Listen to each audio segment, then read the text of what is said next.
Buenas tardes, nosotros somos el equipo Spider-Verse. Estamos haciendo un video para la materia de Plan Avanzado de Calidad. El equipo está integrado por González Diego Ernesto, Montero López Esmeralda, Ovalle Soto Aldo Jonathan, Piña Peñarán Karina, Ramírez Castillo Laura Lisset y una servidora Álvarez Hortelano Karina. Y el día de hoy les vamos a presentar y hablar acerca de lo que son las herramientas de calidad total y las herramientas de planeación.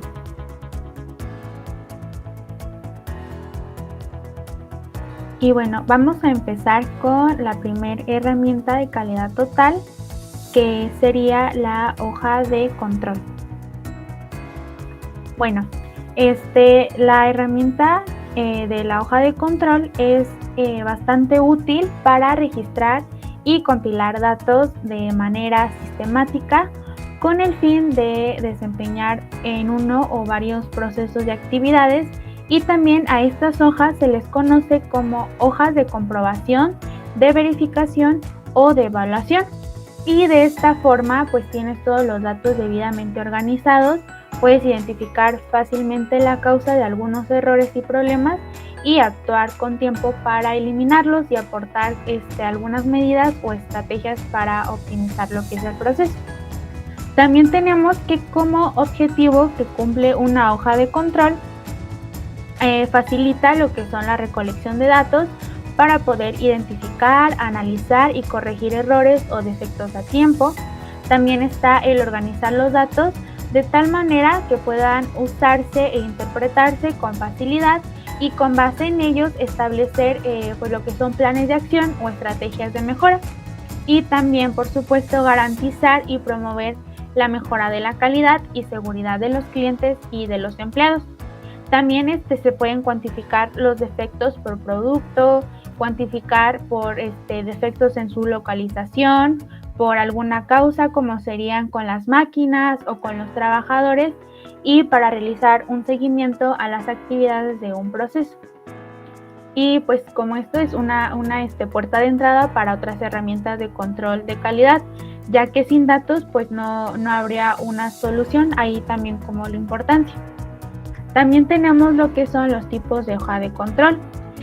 No hay tipos establecidos de hojas de control, pero de una manera formal se puede definir algunos usos comunes. Tenemos ejemplos de lo que son las hojas de control con escala de medición. Con ella se evalúa la forma de la distribución de probabilidad para construir después una distribución de frecuencia.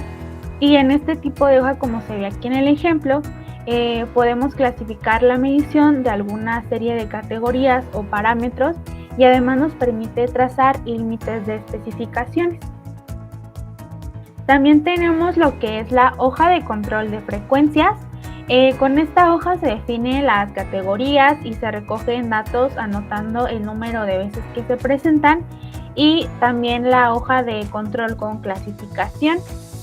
También se le llama verificación por tipo de defecto, y en esta hoja pues definimos una serie de categorías que van a ser ubicadas en lo que es la primera columna y en la primera fila, como se ve ahí en el ejemplo también, y de tal manera que los datos reunidos sean clasificados de acuerdo al cruce de la columna y de la fila.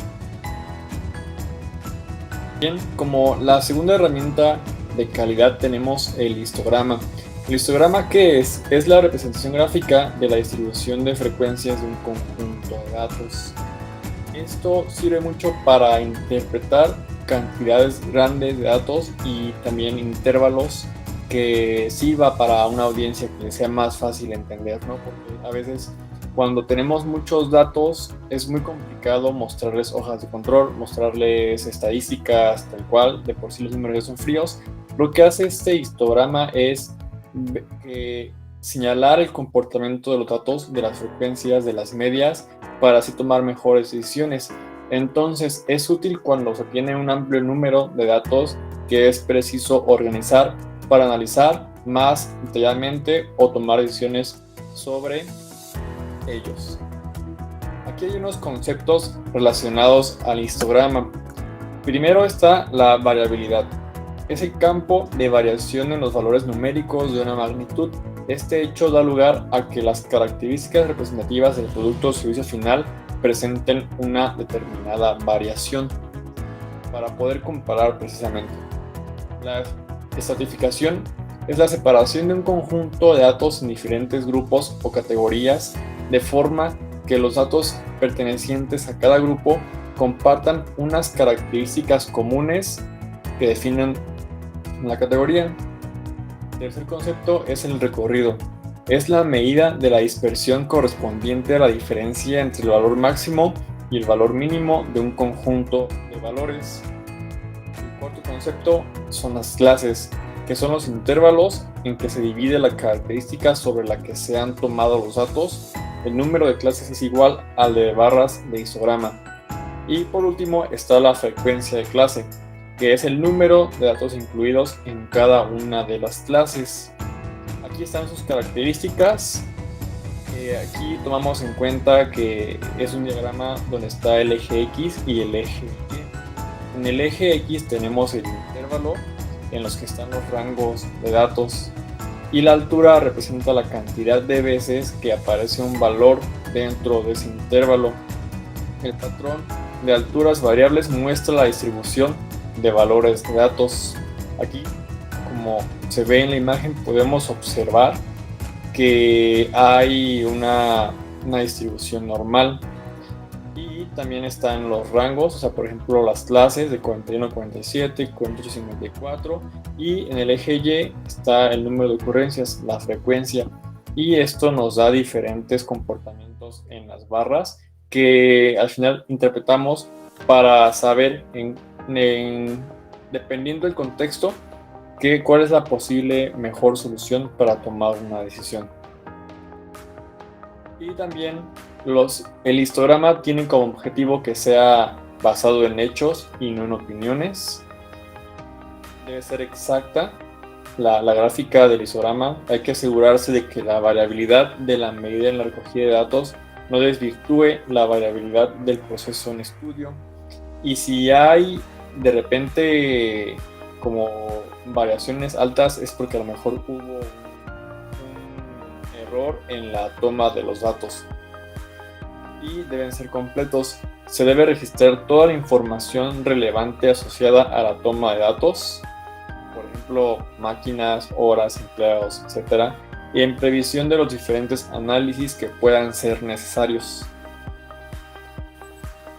Bueno, ahora tenemos nuestra tercera herramienta, es el diagrama de Pareto.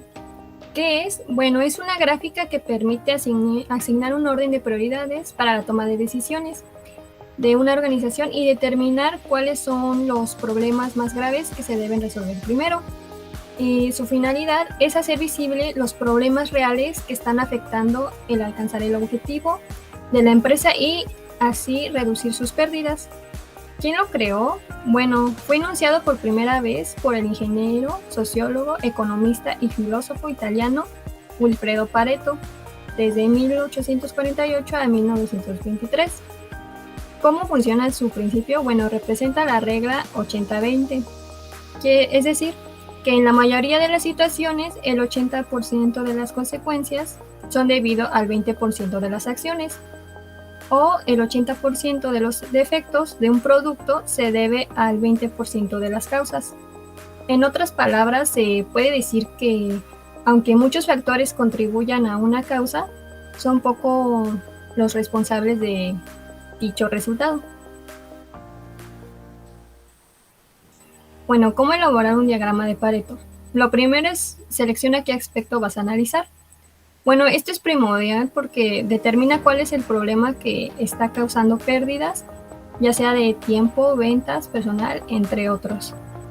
El segundo, agrupa los datos. Bueno, se dividen las celdas según la categoría y el número de frecuencia.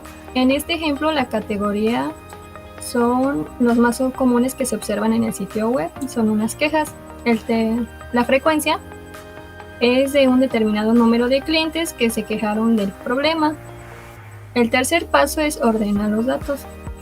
Agrega la frecuencia acumulada de los casos sumando la frecuencia anterior con la siguiente.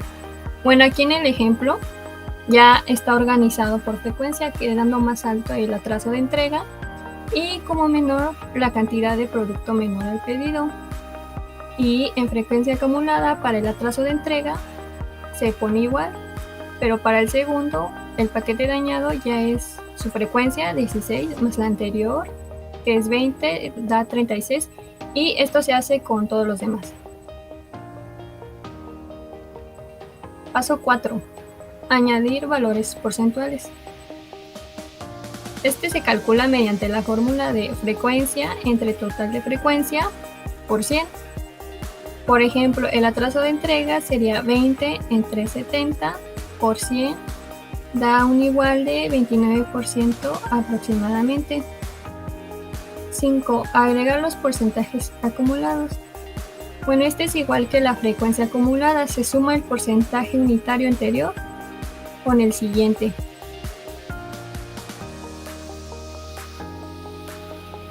Paso 6. Construir el diagrama de Pareto.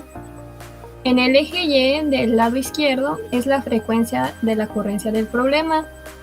También en el eje Y de la parte derecha es el porcentaje acumulado del número total de ocurrencias. La parte del eje X muestra los problemas, quejas, defectos o desperdicios que se presentaron. Y con los datos del porcentaje acumulado se coloca un punto céntrico en cada barra y luego se une con una línea. El diagrama causa y efecto. Este fue creado por un empresario japonés, Kaoru Ishikawa, en la década de los 60. El diagrama causa y efecto es también conocido como una espina de pez. Esta es una herramienta de mejora continua enfocada en la calidad. Esta muestra las posibles causas que existen detrás de un problema. Al implementar esta herramienta se puede identificar y corregir y mitigar los errores. Los elementos del diagrama de Ishikawa se presentan en la parte central a la derecha. El problema que se identifica en dicho proceso, por ejemplo, en un restaurante, el problema es la demora en entregas a domicilio. Este problema se une con una línea horizontal, que esta representa el conjunto de sucesos que hacen que el problema sea defectuoso. En esta se desprenden las categorías que son máquinas, personas, métodos y materiales. En cada una de estas categorías se analiza y se hace una lluvia de ideas en donde se busca el problema raíz de qué causa dicho problema. Yo tengo una tienda, una tienda de helados. Entonces, en mi tienda de helados me he dado cuenta que últimamente han aumentado las ventas, pero no alcanzo a descubrir el por qué. Entonces, un diagrama de dispersión me puede ayudar a saber el por qué mis ventas han estado aumentando en los meses de mayo y junio. ¿Qué es un diagrama de dispersión? Pues es un tipo de diagrama matemático que usa las coordenadas cartesianas para mostrar los valores de dos variables, que serían X y Y, para un conjunto de datos. Por ejemplo, yo estoy vendiendo más entre más aumentan los meses a lo largo del año. En mayo y junio mis ventas han crecido, sin embargo yo no sabía por qué. Bueno, pues porque si vendo helados, normalmente en los meses de mayo y junio hace más calor. Para yo poder notar cuál es la relación entre mis ventas y los meses, se hace el diagrama de dispersión, que muestra el aumento gradual de mis ventas, dando así que los meses son mi variable independiente, porque pues los meses no dependen de mis ventas, y las ventas son mi variable dependiente, porque las ventas sí dependen del mes en el que estamos, porque vendo helados. Entonces nos permite estudiar las relaciones entre dos conjuntos asociados de datos que aparecen en pares, o sea, las ventas y los meses, dando así a entender cuál es la correlación que existe, entendiendo correlación, que es cómo se relacionan ambas variables entre sí. En esta gráfica es una gráfica de correlación positiva, porque ambas variables tienden a ir hacia la misma dirección, hacia arriba. En esta gráfica tenemos un diagrama de dispersión de correlación negativa, porque una tiende a subir y la otra tiende a bajar. Por ejemplo, yo vendo postres y he notado que a mayor aumento del precio en mis postres, las ventas van disminuyendo. Si vendo un panquecito a $1, pues mis ventas son de 50 a 60 pesos, piezas.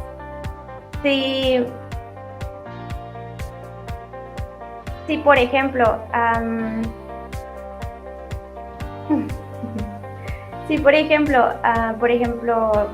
el precio es de 6 pesos, pues he notado que mis panquecitos nada más vendo entre 20 y 30 panquecitos. Entonces me ayuda a ver que mi correlación es negativa. Se usa pues para descubrir y mostrar las relaciones entre dos conjuntos asociados de datos de manera visual y se identifica cuál es la relación. Y para confirmar precisamente esta relación anticipada entre conjuntos asociados de datos. Normalmente también se puede hacer para proyecciones o predicciones de cómo tiende a estar el mercado a futuro. Se realiza de la siguiente manera. Primero definimos y determinamos cuál es el problema a realizar. Vamos a recoger los datos o recabar por medio de encuestas o métodos parecidos. Se construye el diagrama de dispersión, se calcula el coeficiente de correlación y se interpretan los resultados. Se utiliza normalmente una ecuación de regresión, que es una medida de dependencia lineal entre dos variables aleatorias cuantitativas. O también se puede utilizar el coeficiente R2, que es predecir futuros resultados o probar una hipótesis. También tenemos en la parte inferior un diagrama de dispersión de correlación nula. O sea, por ejemplo, si yo tengo, precios a lo mejor y mi número de empleados, no tiene nada que ver y no afecta en nada y por eso no hay alguna correlación. También esta línea roja que existe en nuestro diagrama de dispersión es una línea de ajuste y se usa para hacer predicciones basándonos en datos pasados. A continuación tenemos lo que va a ser nuestra gráfica de control.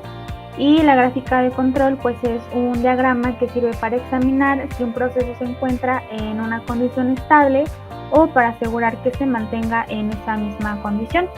Bueno, en él, como vemos, se establece una línea central y suele ser el objeto del proceso o promedio histórico junto a uno o más límites de control. Bueno, y la estructura de la gráfica pues tiene lo que ahorita comentaba, la línea central, una línea superior que marca el límite superior de control y una línea inferior que marca el límite inferior de control. Y el límite central de control es la línea que está obviamente en el centro y que entre más cerca estén estos puntos a esta línea, más estable va a ser el proceso. Entonces, ¿qué se logra con esto? Pues un ejemplo es de un productor de tornillos y cada tornillo que hace se debe medir entre 3.55 centímetros y 3.60 y si mide menos de 3.55 o más de 3.60 se consideran que son tornillos que están defectuosos.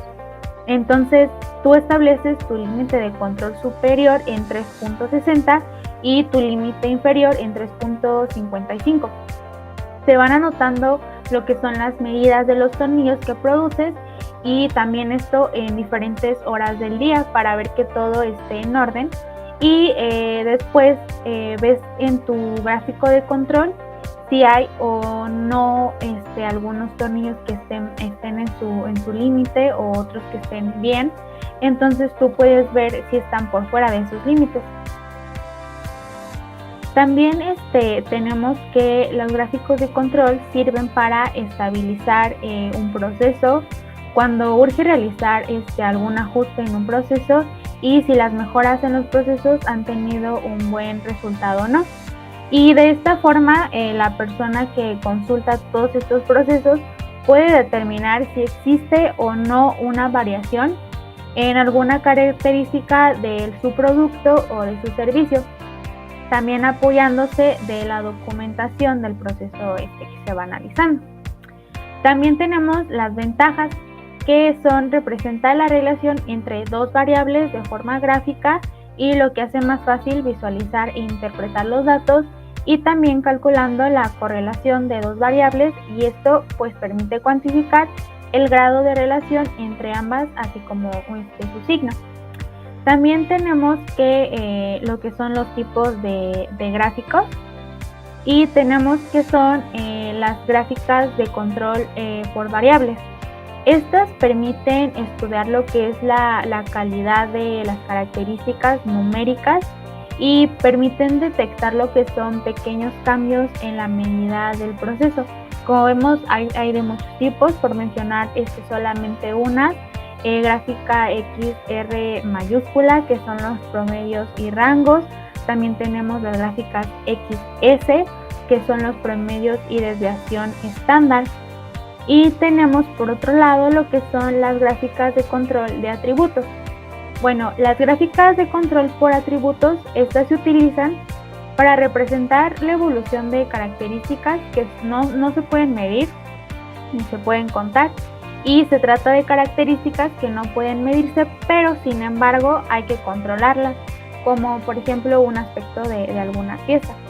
Entonces también aquí tenemos algunos ejemplos, que son como la gráfica P, que significa el porcentaje de unidades o procesos defectuosos, la gráfica NP, que son los números de unidades o procesos defectuosos, y pues también estas gráficas de control son comúnmente utilizadas para monitorear el control estadístico del proceso, y también es útil para el APQP, para el PIPAP, para el APMEF, y pertenece al grupo de herramientas conocidas como CorelTools. Esto más que nada se ve en lo que es el sector automotriz, y que es un requerimiento también para la ISO 16949. Y bien, yo les voy a hablar de otra herramienta de la calidad total que es de mucha importancia también para, dentro de las que tenemos ideas plenas para mis compañeros, que es la estratificación. Y bien, a grandes rasgos, y como a lo que he visto y lo que he aplicado en anteriores materias de nuestra herramienta, es un procedimiento de muestreo en el cual tenemos una población determinada y tenemos una población que es la que vamos a tomar, que es el muestreo. Entonces, la población determinada es el estrato, es lo que tenemos, lo que vamos a estudiar, lo que vamos a analizar, lo que vamos a tomar de ahí. Entonces, luego viene el aplicar la muestra aleatoria, que de esa población vamos a tomar un determinado número de X cosa, de X población, un tamaño prefijado para algún estudio o para lo que se va a utilizar en este caso. La certificación se puede plantear también de esta manera, donde tenemos, por ejemplo, en esta gráfica, en la imagen, tenemos frecuencia, intervalos, tenemos nuestro número total de población, que son 160, pero como nos dan las especificaciones, nos dan pues de 160 vas a tomar nada más 80, pongamos unos 120, vas a tomar 120 para hacer ese estudio, para hacer algo con esa población. Entonces ahí viene lo de las especificaciones que nos dice que debemos de tomar en esa población de 120 X cosa, lo que sea. Entonces eso es más que nada la estratificación, el procedimiento de muestreo que se aplica de la población que tomamos, que es la población que tenemos. Y bien, ahora un ejemplo sencillo, aquí es un ejemplo de donde tenemos una población de 2000 vacas y un grupo de especialistas está interesado en tener un muestreo estratificado de 400 vacas de forma aleatoria. O sea, quiere decir que puedes tomar de esta, ya que tenemos 4 estratos en la población, o sea, 4 tipos o razas de vaca, que es la vaca de Holstein, pardo suizo, mestizas y criollas. Entonces, aquí en la imagen se muestra que las especificaciones que debemos de tomar para la toma de la población para la toma de población para tener a su población, que es la muestra estratificada. Del hostel vamos a tomar el 20%, del paro 20%, de las mestizas un 50% y de las plurales un 10%. Para esto, pues tenemos factores que es constantes que se van a estudiar, los mismos porteros, igual alimentación, condiciones climáticas, manejo de rebaño y todo, que son los factores que están evaluando para la elección del muestreo. Y bien, la advertencia que nos dan en el ejemplo en estudio es que los administradores solo tienen recursos suficientes de dinero, en este caso especificado de alguna manera, para manejar una muestra de 400 animales. Por eso se toma nada más 400 y no los 2.000 vacas por los recursos que se tiene, por el tiempo que les invierte en tomar todos los 2.000, si les tomaría si tomaran las 2.000 vacas en vez de 400. Si en un mes se tardan en, no sé, nada más estudiar las 400, pues tomar las 2.000 sería prácticamente aventarse poco más de medio año. Entonces, por tiempo, dinero, nada más toman 400 vacas, que es la su población que están tomando. A grandes rasgos, en la siguiente imagen, entonces, ¿cuántas vacas de cada raza se deben incluir en la muestra de 400? Como se ve con la imagen, tomamos un 20% de esta, 20% de otra, 50% y 10%. Entonces, ya derivado que tenemos nada más 400 vacas para especificaciones para un estudio, entonces solo se va a tomar de cada una. Aquí en esta gráfica, en esta tabla ya se muestra la proporción, el número de vacas de esa proporción. Por ejemplo, aquí de la proporción de 20 del constraint, pero de 400 y así, eso es con una total de 2.000 vacas, pero los recursos no alcanzan, tiempo y dinero, nada más se tomaron pues prácticamente los del 20% de las 400 vacas que tomamos como muestra aleatorio, que son 80 para constraint, para rojizo para 80, mestizo 200, yo 40, y en total pues son las 400 vacas que tenemos especificadas. Y bien, como conclusión de esta herramienta, es una herramienta que tiene que ver con las demás que se ven un poquito más adelante, que es tanto el histograma y todo, porque de alguna manera nos estamos limitando, sabemos que necesitamos los recursos y tiempo y dinero para implementarle para algún estudio o algo que se quiere hacer con eso. Por ejemplo, si tenemos, no sé, 2.000 trabajadores, una empresa, y queremos hacer un estudio de, supongamos, de ambiente laboral, y queremos hacer unas encuestas o algo, y debido a tiempo y dinero, el tiempo de nosotros y el tiempo de ellos no se puede tomar todos los 2.000 trabajadores, pues se toma nada más una población determinada para el estudio. Entonces, la subpoblación que escogemos como ingenieros de gestión nos sirve muchísimo, ya que es una herramienta que nos facilita el poder tomar nada más un grupo, y nos facilita en el que tenemos que darnos cuenta que no siempre se va a poder hacer con todo lo que tenemos, sino con lo que tenemos y con lo que podemos hacer con ello. Entonces, de alguna manera nos sirve como ingenieros en gestión empresarial. Bueno, ahora vamos a presentarles las herramientas de la planeación.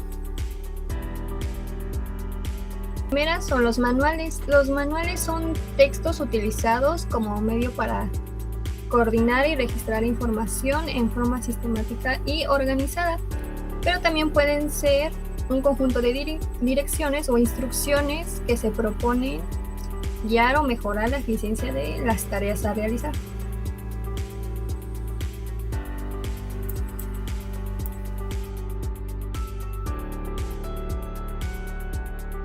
Su elaboración depende de la información y de las necesidades de cada empresa. Obviamente los manuales pues van a ser hechos pensados en qué es lo mejor para la funcionalidad de toda la organización. Entonces, aquí los manuales tienen a uniformar los criterios y conocimiento dentro de las diferentes áreas de la organización en concordancia con la filosofía organizacional, como lo son la misión, visión y objetivos directos de la empresa. Hay tipos de manuales. Está el manual organizacional, que resume el manejo de una empresa en forma genérica indica la estructura, las funciones y roles que se cumplen en cada área.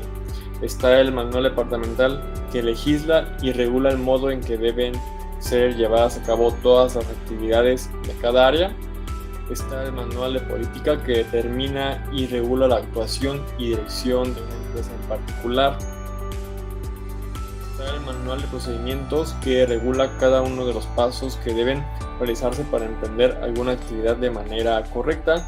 Y por último está el manual de técnicas, que explica minuciosamente cómo deben realizarse tareas particulares. Bueno, y siguiendo con los tipos de manuales, luego tenemos el manual de bienvenida. Este introduce brevemente la historia de la empresa, sus objetivos y su visión particular, además de los derechos, beneficios y obligaciones de los empleados. Bueno, este busca generar la identificación de los nuevos ingresos con la empresa a la que están ingresando. El segundo es el manual de puesto. Determinan específicamente cuáles son las características y responsabilidades a las que se accede en un puesto o rol determinado. Luego está el manual múltiple. Expone distintas cuestiones y suelen surgir de los minutos o de las actas de asambleas que se dan entre los socios. Bueno, estos manuales coordinan y organizan situaciones pues, que no estén contempladas en el resto de los manuales de la organización. El otro, manual de finanzas, verifica la administración de todos los bienes de la empresa, los ingresos y egresos. La creación y el seguimiento de este manual suele estar a cargo del tesorero y controlador. Luego, manual de sistema. Se crea en el momento en que se desarrolla un sistema de gestión. En este es frecuente que el departamento de tecnología sea el encargado de desarrollar este manual. Y por último, el manual de calidad. Presenta las políticas de la empresa en cuanto a la calidad del sistema. Puede estar relacionado con las actividades o en forma sectorial o total de la organización. También cabe decir que estos manuales no son fijos, sino que son dinámicos, porque se irán modificando conforme a las demandas del mercado, a los diferentes tipos de cambio que hay en la estructura y demás. El decir que un manual sea fijo es que la organización se va a limitar y va a estancarse, entonces por eso siempre es recomendable estar modificándolos constantemente y también preguntarle a las personas, a los trabajadores, qué opinan sobre algunas reglas que deberían implementar para lograr una mayor eficiencia, una mejor herramienta de trabajo y una mejor productividad. Otra herramienta es el diagrama de flujo o flujograma. Esta es una representación gráfica de un proceso. Es representado por un símbolo diferente. Estos símbolos están unidos entre sí con flechas que indican la dirección de flujo de un proceso. Este proceso puede ser de fabricación, de servicio, de administración o de un plan de proyecto. El diagrama en sí ofrece una descripción visual de todas las actividades implicadas en el proceso, mostrando su relación secuencial. Entre estas, facilita la rápida comprensión y comunicación con el equipo, logrando una optimización en los tiempos y costes de la actividad, logrando resultados de eficiencia y eficacia. Las figuras del diagrama de flujo son representadas por estas figuras, como la primera figura es terminal. Esta indica cuando inicia el proceso o se da fin al proceso. El rombo es cuando se toma una decisión, si se sigue adelante o no, o se termina ahí.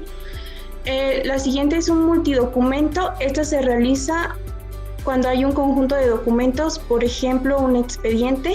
El siguiente es un rectángulo, como con una sombra. Este es un conector de un proceso, es cuando hay un subproceso dentro de un proceso. El siguiente es una base de datos, que es empleado para representar la grabación de datos. Y como siguiente está un rectángulo, que es donde se describe la actividad de dicho proceso. El siguiente es un documento que se utiliza en el proceso. Como un círculo está la inspección o firma, que esta está a cargo de quien supervisa el diagrama de flujo. Y el triángulo invertido, este representa un archivo que se utiliza para reflejar la acción de archivo en un documento o expediente.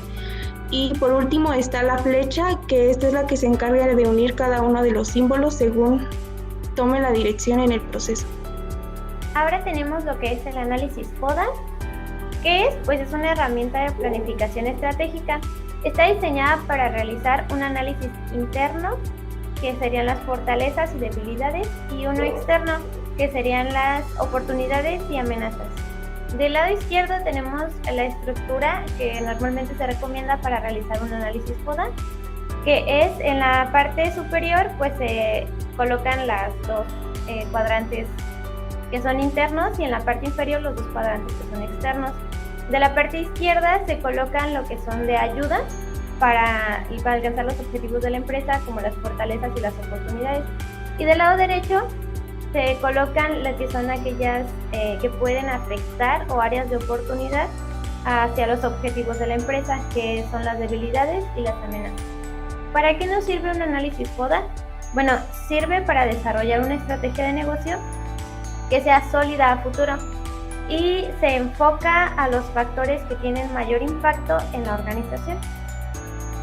¿Cómo se usa? Bueno, principalmente se necesitan diversidad de personas, ya sea de todos los departamentos, de clientes, de empleados o de gente cercana a la empresa o a la persona.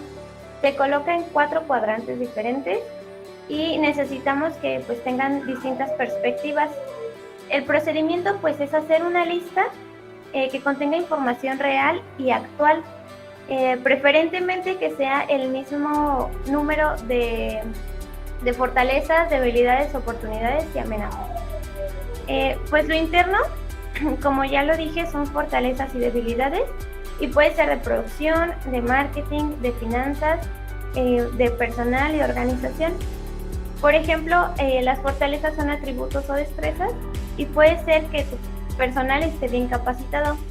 En debilidades son lo que perjudica o factores desfavorables y pueden ser, por ejemplo, costos de producción altos dentro de la empresa. Del lado externo, pues son las oportunidades y amenazas. Puede ser el mercado, el sector, el entorno o la competencia. En oportunidades son las condiciones externas como popularidad o competitividad que son útiles hacia la empresa. Por ejemplo, pues que haya poca competencia en la zona. Y las amenazas es lo que perjudica o amenaza la supervivencia del negocio. Por ejemplo, la pandemia. Y bien, ahora durante las herramientas de planeación, hay una herramienta fundamental aquí que hemos visto todos, es la gráfica de Gantt.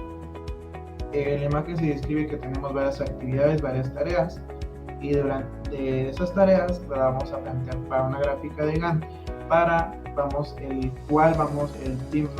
vamos a dar a entender el tiempo que le vamos a invertir a esas actividades, que es prácticamente la gráfica de Gantt.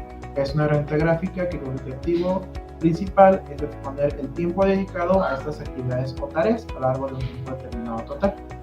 Entonces, de esta manera sencilla es lo que abarca lo que es la gráfica de Gantt.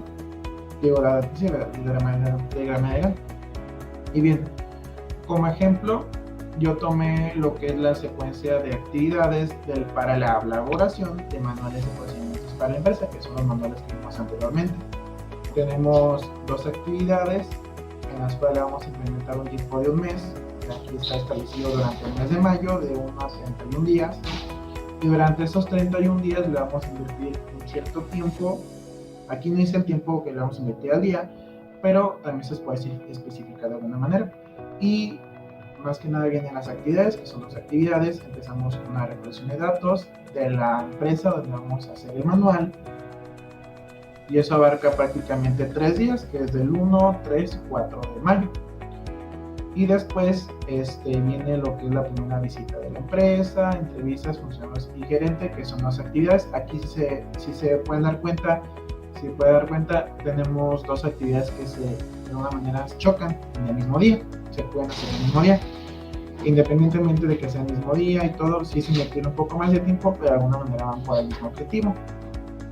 Y no importa si se cruzan. El análisis de reglamento de datos, analizar la empresa, inicio de elaboración de manual, determinación de procedimientos, también son actividades que de alguna manera van relacionadas en 2 días, prácticamente los 3. Igualmente es invertirle esos 2 días un poco más de tiempo, pero igual de alguna manera te facilita las demás, porque de alguna manera las demás ya son un poco más sencillas y ya no tienes que invertirle tanto tiempo. Igual para elaborar de los fluxogramas, financiación de los manuales, y así prácticamente hay una semana donde la pasas donde la implementación de los nuevos procedimientos, y al final una retroalimentación, que es prácticamente lo que estás dejando de hacer, lo nuevo que encontramos durante los manuales, los nuevos procedimientos, las correcciones, lo que aprendimos, lo que vimos, lo que no vimos. Entonces ahí es cuando la retroalimentación dentro de este manual de procedimientos nos damos cuenta que la importancia con este diagrama es cómo nos organizó para toda la elaboración de actividades para la elaboración de esta. Y bien, como conclusión de este tema del diagrama de Gantt, es una herramienta muy sencilla y que de alguna manera nos hace llevar un control, una administración mejor.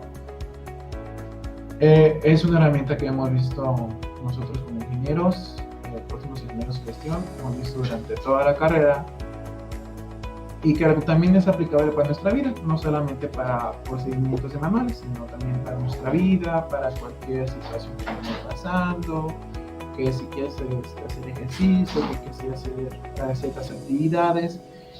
Y es una herramienta que nos facilita de alguna manera y nos compromete a hacer las actividades, en darnos cuenta cuánto tiempo le vamos a invertir, cuánto tiempo le vamos a dar a esas actividades para llegar a ese objetivo que tenemos.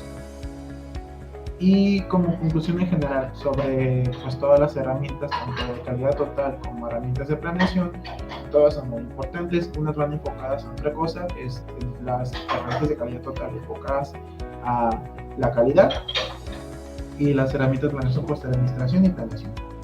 Entonces, de un lado queremos encontrar los errores, queremos encontrar muchísimas cosas que estamos dejando pasar. Mediante esas herramientas nos damos cuenta que hay algo que estamos dejando pasar, que hay algo mal, y de esto mejorar, encontrar esos errores y mejorar. Eso es elevar nuestra calidad de alguna manera. Y del lado de planeación, ser un poco más organizados con nuestras actividades, con lo que vamos a hacer, con los insumos, etcétera, cualquier cosa, tiempo, dinero, que es como lo que también nos ayuda muchísimo. Entonces las dos van entrelazadas de alguna manera, y las dos en el momento se pueden aplicar al mismo tiempo también. Pero ambas nos aportan muchísimo para la organización y el elevar la calidad para cualquier cosa que tenemos que hacer dentro de alguna empresa o hacer dentro de nuestra misma vida. Y eso será toda en conclusión de lo que mis compañeros prácticamente han platicado anteriormente, y pues lo que les falta todavía. Y pues sería todo.